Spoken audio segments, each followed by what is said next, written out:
Meet Massimo Vignelli. It's important that you meet him because you've already met a lot of his work. You know the J.C. Penney logo? He did that. You know the Ford logo? He did that. You know the signs for the New York City subway system? He did all of those. Massimo Vignelli is a designer, a very prolific one, and he has a very unique insight on how designers should communicate with their clients. Today, I will be breaking down Massimo Vignelli's vision for the ideal relationship between a designer and a client. I will be detailing the ideal relationship between a doctor and a patient, and we'll be exploring the possibility of overlap between the two. Now, I don't want to bury the lead here. This is a clip from a documentary called Design is One about Massimo Vignelli and his wife Leila, their design team. Here, Massimo explains his approach. Just like a doctor fights against disease. For us, visual disease is what we have around, and what we try to do is to cure it somehow, with design. I really make very often the comparison of our profession to the medical profession, to the doctor, where the client is our patient, indeed, And, we tell the client, when you go to the doctor and he gives you a prescription, you don't argue, you take it because you assume that it's good for you. If the guy who designed the Ford logo tells you something about how to make a logo, you should probably listen to him. This point is echoed in editor Cindy Coleman's 2001 textbook titled The Interior Design Handbook of Professional Practice. Quote, accepting an interior design assignment does not place the designer in bondage to the client's beliefs. As business consultants, designers have a professional obligation to educate and guide the client. And there's a lot to be educated about. Design is a deceptively simple field. Before you get to draw a swoosh or paint arches golden, you have to ask and answer thousands of questions. Who is this company? What do they stand for? What do you want people to imagine when they think of your company?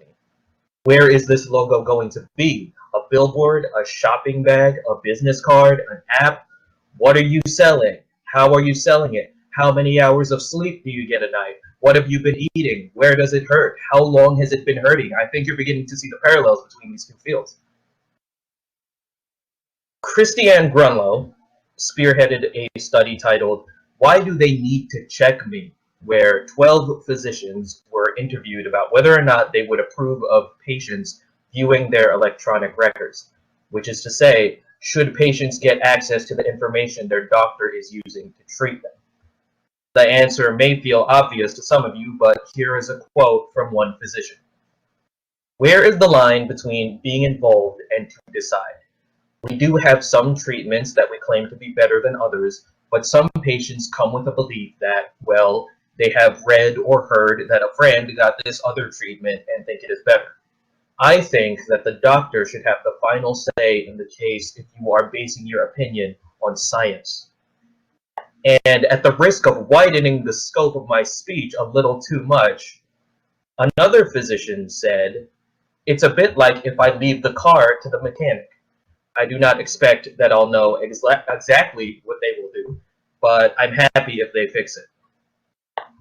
So the overlap in the Venn diagram of mechanics, doctors, and designers is expertise. Here's another quote from the study.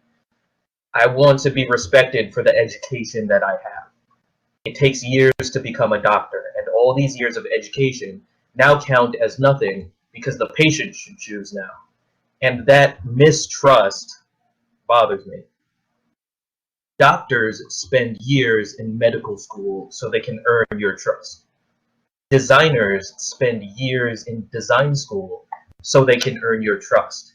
so they can earn the right to say, I've got this. If you have a problem, I will solve it.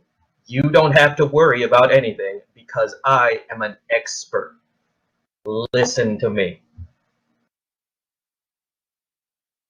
In conclusion, business communication and communication at large is generally thought of as collaborative, with the roles of sender and receiver constantly switching places.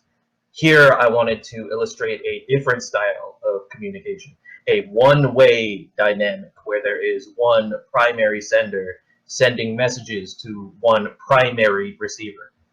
Notice how I say primary. Despite everything I've just said, none of these roles, doctor, patient, designer, client, are rigidly defined. There is a lot of room for collaboration in these fields, especially design, with it being so much based on subjective aesthetic taste. But there are some situations where expertise should tip the scale in favor of one communicator. The person who has done the most studying and researching and understanding should be the one doing the most talking, which is a sentiment that could very easily have political or social implications. Food for thought. If you have the chance, I highly recommend watching Design is One, the documentary about the Vignellis. They did graphic design, fashion design, product design, you name it. I also recommend looking into any design documentaries. Netflix has one called Abstract that literally changed my life. Looking into design really widens your perspective and teaches you that a human being drew that logo, and a human being built the chair you're sitting in, and a bunch of human beings worked together to decide how big your phone should be. Learning about design is humbling. It will give you a whole new appreciation for literally everything you see in your life. And thinking like a designer can help you solve problems that you didn't even know you had. So it's worth your time. Trust me. I know what I'm talking about. Thank you.